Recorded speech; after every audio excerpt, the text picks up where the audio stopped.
শুরুতে আগ্রাসী ভঙ্গিমায় মারকাটারি ব্যাটিং করেছেন সৌম্য সরকার। যে ভূমিকায় তাকে দেখতে চায় সকলে, সেই ভূমিকাতে তার আবির্ভাব আরও একটিবার।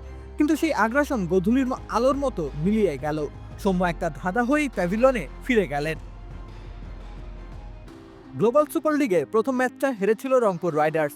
সহজ লক্ষ্যমাত্রাকে কঠিন করে সুপার ওভারে ম্যাচ হেরেছে নুরুল হাসান সোহানের দল। দ্বিতীয় ম্যাচে সৌম্য সরকার তাই ম্যাচ জয়ের দিকে রেখেছিলেন নজর। অন্তত শুরুর দিকে তার ব্যাটিং অ্যাপ্রোচ সে কথাই বলে। পাওয়ার প্লেতে ধুন্দুমার ব্যাটিং করেছিলেন সৌম্য। ইনিংসের প্রথম ভাগে মাত্র 9 বলে 21 রান যুক্ত হয় সৌম্যের নামের পাশে।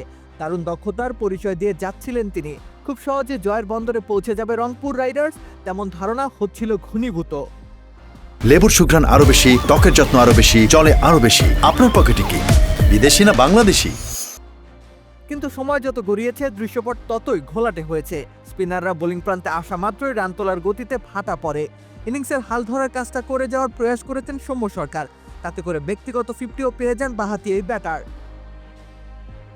কিন্তু শুরুর সেই আগ্রাসন কোথাও একটা মিলিয়ে যায়। সৌম্য নিজস্ব একটা খোলসে বন্দী হয়ে যান।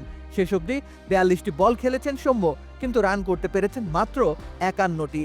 যেখানে প্রায় 200-র বেশি স্ট্রাইক রেটে ব্যাটিং শুরু করেছিলেন তিনি, সেখানে তিনি আউট হয়েছেন 126-এর একটু বেশি স্ট্রাইক রেট নিয়ে। অদ্ভুত এক ছন্দপতন বটে। এভাবেই সৌম্য সরকার হুট করেই থমকে যান। ভালো সময় হয় না দীর্ঘায়িত, তাই তো আক্ষেপের দীর্ঘশ্বাসও চলতে থাকে অন্তহীন এক গন্তব্যের দিকে। রাকিব হোসেন রুম্মান, খেলা 71।